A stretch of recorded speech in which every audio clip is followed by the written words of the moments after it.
Yeah, 2 weeks before the 2 weeks before the wedding, he made me sign a prenuptial agreement because that's what his lawyer wants us to do. And I was offended. Why do I have to? I have money too from my inheritance. I said, why do we have to make, like a prenup? Oh, it's only for the things that, because he said he will just only, like concerned about he has kids, I have kid, and the lawyer just want to make sure that the assets are, like if anything happens to me, his assets will go to his children, yada yada. And I said, sure, I didn't marry you for your money. I said, I got money too. Yeah, I told him to divorce me because I don't want to divorce him. So the next day, he divorced me. So tuloy-tuloy na. And then that's when I realized that the prenuptial has something in it that I was not No, di being mo alam. explained. So, In the prenuptial, it shows there that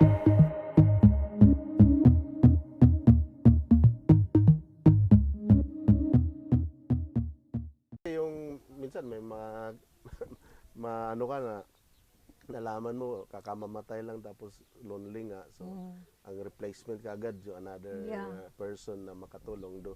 Sometimes they don't focus sa mga anak nila. So, yeah, well, I focused with our teacher for a while, and then okay. you know him, Oh, yeah. and I think that I was married already when I met you or not. I think, Oh yeah, wala pa. Yeah, okay. I'm Kasi, still like dating him. Mhm. Okay, yeah, and I met him from the church where I've been going for years, and I know he has an eye on me because I keep, like sometimes I look at him that he keeps staring at me, Liro ang mata niya. Oh. But anyway, the first thing that I said, Filipino, we like white skin, and I will be racist, but it's true. Filipino likes white skin, Americans, Muna So, walay taning sa ato. Wala na, dapat. like taning, whitening tanan. Whitening. So, Gapayong muna. Gapayong. So even though I know he has a crush on me, I ignored him until one day our pastor called me and told me that, hey, Amor, someone is asking about you. I said, who? I said, yeah, he goes to our church and asks what's your deal with you and CJ. And she said, really? I said, yeah, he's been eyeing me for months. And so, oh, okay, and the first thing, Lord forgive me. But the first thing I said, no. He's old, he's too old for me, and So, no racist. so and then Pastor Twala corrected me with that. Like, Amor, shame on you. That's really the word of Pastor Twala. Shame on you.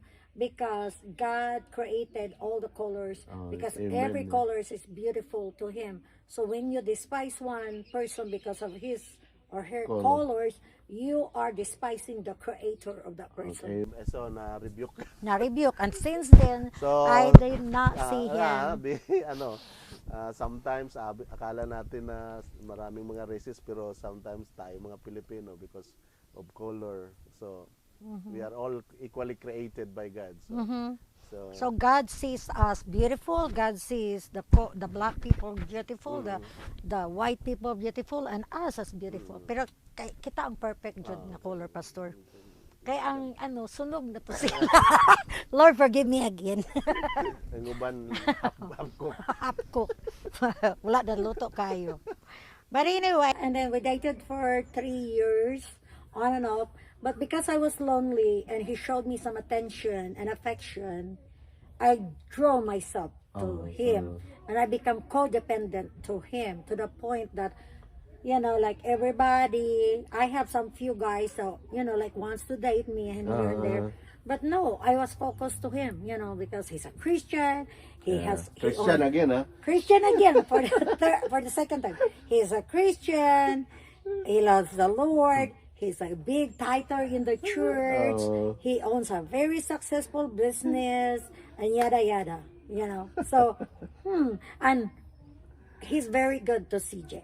That's one thing. So Because I asked God that if I ever marry again, that person has to accept my daughter as his own and will never gonna do anything to harm my daughter. And God really answer me to that, of that request. But yeah, because actually now CJ, no matter what you're gonna tell CJ, father. Oh, so that's yeah, that's a great. That's So yeah. I mean, father, and sometimes I even felt jealous because she's more in than me as her mom. But so kasi kay si CJ lumaki siya walang daddy. father Yeah, figure, walang so figure. Until mag 8 years then. anong condition nga ninyo sa bago nagkinasal? Prenuptial. do, do, you, do you recommend it? No. Don't recommend prenuptial. You just did not know that it's a prenuptial, right? I did, but yeah. But it was like so if a guy loves you and wants you to be part of him, prenuptial is an all. But it's okay also to have a prenuptial as long that you have a good understanding about what you signed. So, Because if he pays for your lawyer as the representative, and that lawyer that he paid for you to represent you will not explain exactly what is in that prenuptial, then so mga kapatid, mga you're in Pilipina. a bad shape. Okay, so But learn from the vet. yeah, but when I told her, like 2 weeks before the talaga tong hindi na talaga ako magpakasal. And then you're still getting married. Like yeah, Which is good. yeah. You have to get married.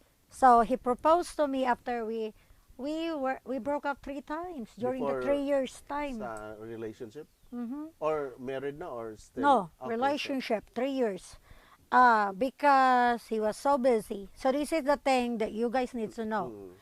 We as a Filipino were vulnerable and we like attention. We like attention. That's really one thing about Filipina. I mean, we want our man to be, attentive to us, and then learn your love language. What is your love language? There's 5, like act of service, physical touch. It doesn't mean sex. It's just like holding hands or something like that. And quality of time. And my love language is quality of time and physical touch. So, So, is not even way there. Nothing. Maybe 30%. So, but because I believe that I love him, I believe that God sent him to me, even though I have some doubts. See, we broke up several times because, he's busy with his business. And then in the afternoon, the first 6 months, he was really into me. Spend time with me, and then slowly, I found myself like going to his house because I'm not working that time anymore, Pastor, because we have enough money, Kuan man gwapo man maganda yung niya, yung business. So. Yeah, but before we got married, I am not working anymore because I'm getting Social Security for myself and CJ. So plus the trust fund, plus the money. Financially wise, We're good. I don't need to work. Yeah, but because I'm not working, I'm more focused on my relationship with Bo. So, That so I make it things very convenient to him. Like I go to his house, I clean his house, I do laundry, his clothes, I cook for him, I do things, and then I'm expecting him to, give me like appreciate me but no, I mean, I feel that I'm chasing him all the time. Like he goes to like hunting for 5 days. Nang after marriage na ninyo? No, before marriage. So nakita na Yeah, I know it already. Kita mo na yung Yes, I know it. But still, Yeah, but I still like, and there's several people in the church that will tell me, baka mag-change.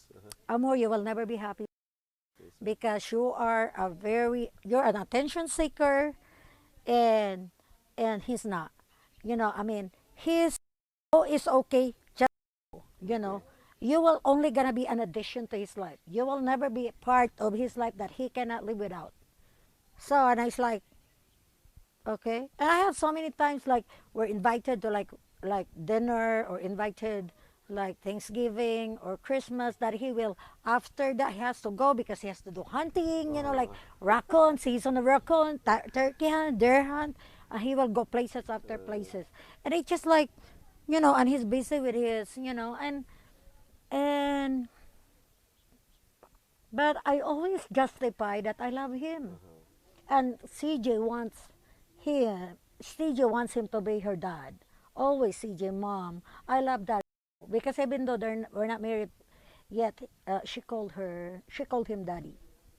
So So, ayan, mga, mga kababayan, mga kapatid, don't assume, no? Na you are, baka mag-change. So, alam na natin na baka mag-change. So, yun ang magandang ano. So, yeah, pagkatapos, but still, ano pa rin, tuloy-tuloy. So, nagpakasal kayo with, ano yun? yeah. 2 weeks before the wedding, he made me sign a prenuptial agreement because that's what his lawyer wants us to do, and I was offended. Why do I have to? I have money too from my inheritance. I said, why do we have to make, like a prenup? Oh, it's only for the things that because he said he will just only, like concerned about he has kids, I have kid, and the lawyer just want to make sure that the assets are, like if anything happens to me, his assets will go to his children, yada yada. And I said, sure, I didn't marry you for your money. I said, I got money too.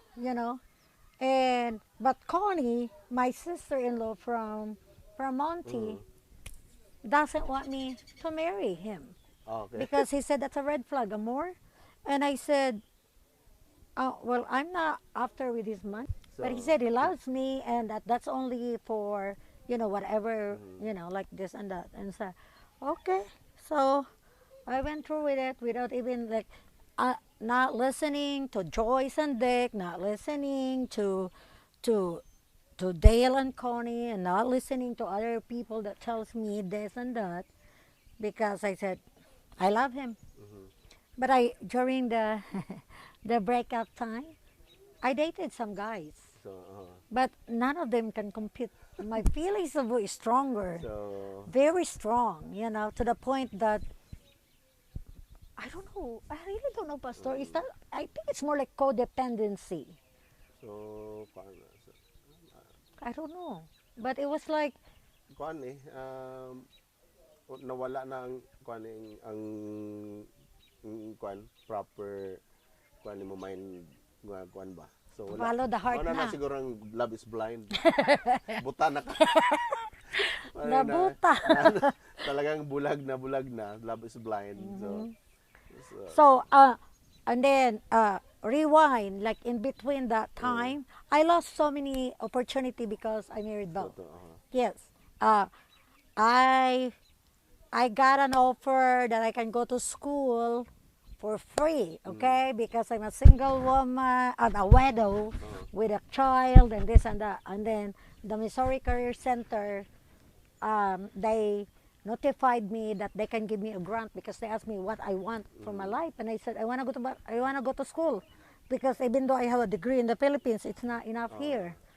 And I was told that, well, if you want to go to school, we don't want to send you to school and become like a bank teller or something. We want you to go to school that you will really have an success in your career, something that you will have it and always be available. So that's when I started going to become an occupational therapy assistant. OT. Pero natapos mo, di ba? Natapos ko, but congratulations. yes, I did. And that's the biggest. So pero kahit yung alam mo na yung ano talaga na personality, yung I still alam mo married na him. yan, so I still married, assuming or thinking na You know what? mag-change or change na naman or Financial security is one of the okay. reasons. So it's more on financial kasi ito ano talaga business may ano, so financial security. So Chichi. Hi, Chi! Nag-interview mi diri, Chi! sunod na siya. Oh my, grabe pa nagkaagi. So financial security. Financial So, security. mga kapatid, akala natin financially nag-succeed, pero learn from Sister Amor. So pagkatapos, so nag-ano kayo, nag-asawa, pero yun na nga, kung ano yung before nag-asawa, yung pinapakita niya, mas nag-worse pa talaga doon sa... Nagword said, and I feel like I'm a married woman. I have money on my own. I need a husband, but he's not there for me. So roommate na lang mo. yes, I said I married him because I want someone to be with me. But then early in the morning he left, mga 6 o'clock, left na siya, papunta sa business. And I feel like 6 o'clock in the morning, then muuli na siya, mga ano na siya muli, pastor, 9 or 10 o'clock in the evening. Di ba? Okay, maghunting pa man o mag-visit sa mga friends, mag-fishing, mura man outlet man niya to para sa iyang stressful day. Time, yun na nga.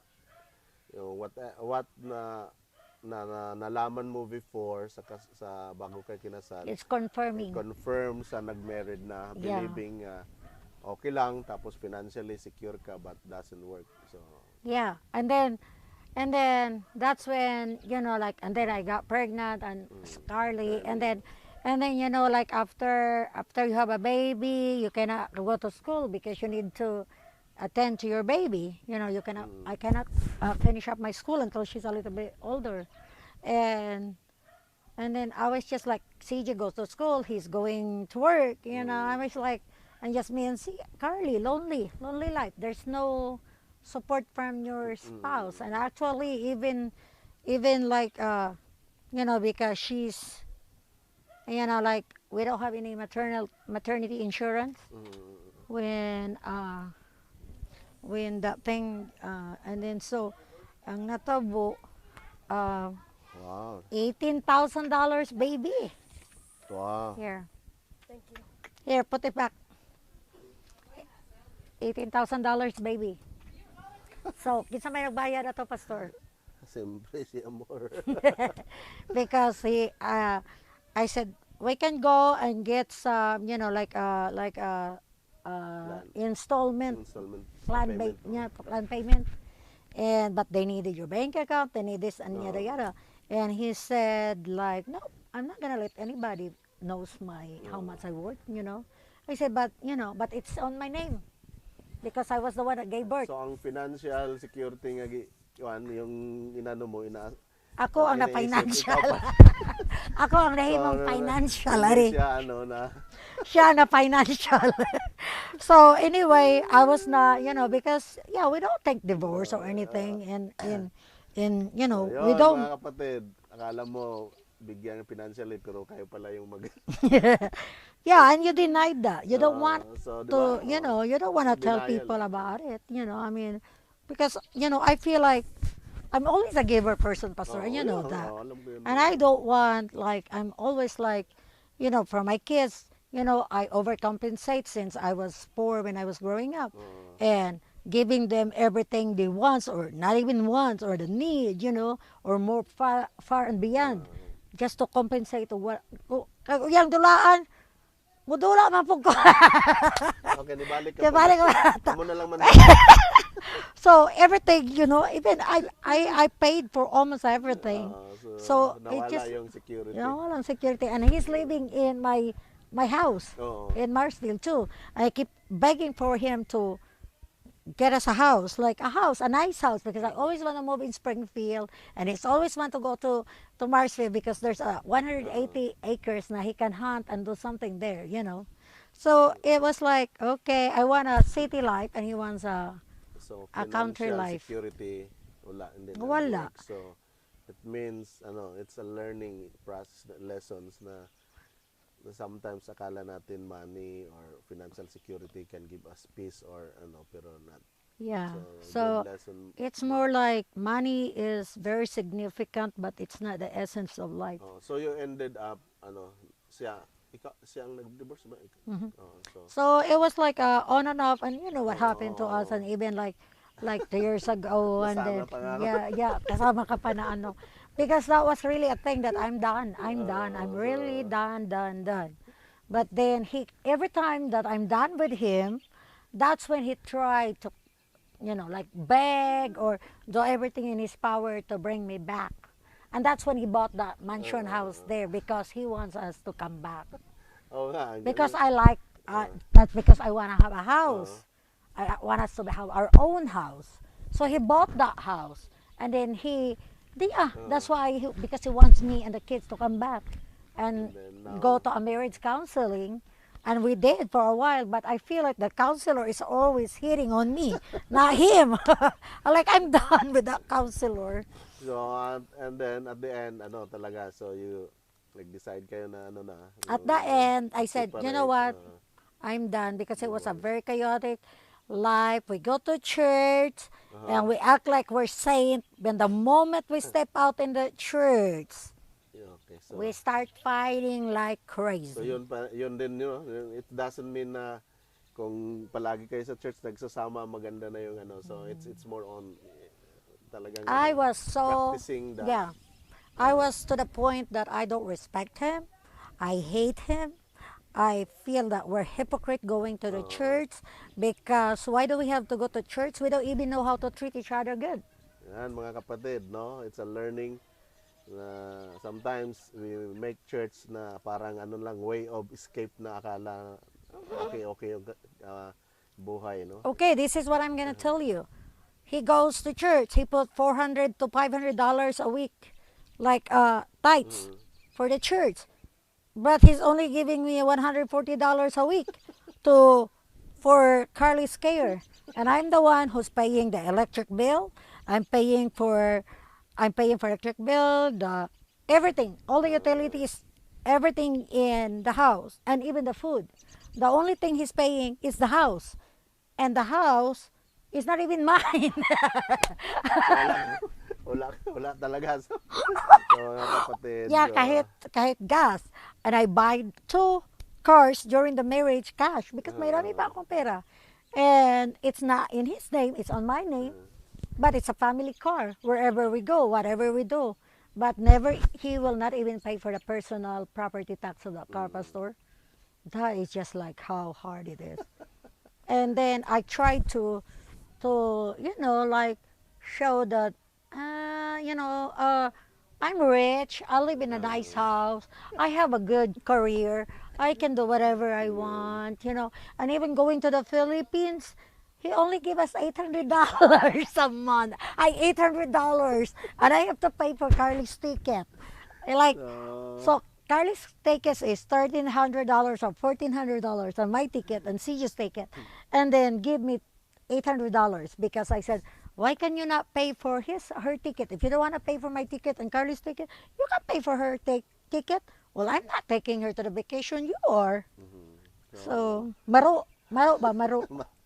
So, mga kapatid, so it's a learning. So, we need to Nagiging na ako. discern, no? Kung ano talagang, doesn't mean, pag na-sense na, kaya sabi nga ni Sister Amor, na-sense na gano'n na yung pinapakita niya before marriage pa. So, but still, because of, sabi nga, love. Love. So, at the end, yun na nga, na kayo, hiwalay, nag-divorce Yeah, na. I told him to divorce me because I don't want to divorce him. So, the next day, he divorced me. So, tuloy-tuloy na. And then that's when I realized Uh-huh. that the prenuptial has something in it that I was not No, being di mo alam. explained. So, In the prenuptial, it shows there that if he used his non-marital money to buy property during the marriage time, that will be considered non-marital properties. No, either your marriage ends up sa divorce or death. so wala gid. Wala. Ano, So wala na daw I daw. use all my money and it went to pot. He's the one who's growing. Even the house that he's paying and I'm paying for utilities and everything for 10 years. Not even mine. So yun ang Security. I married him for financial. But anyway, so that's wala na na siya, no? It's a past. So now nakita ko you got a good life with My my dear dear. husband. So, pero parang rin di ba, bago si Tony, no? Tony Tony. Lenz. Kasi may time na Sinasabi nga nila, bakit hindi ka pwedeng mag-iisa? Bakit palagi ka lang hanap ng asawa? You've been, you're married twice. di ba last year supposedly ako mag-ime. So this is what happened. Anong nangyari doon? Oh, okay. Bakit This is what happened, okay? bumili na ako ng barong, bumili ng sapatos. Ano nangyari noon, Mark? Kasi marami Okay, Pastor. Okay, this is what we're gonna talk about.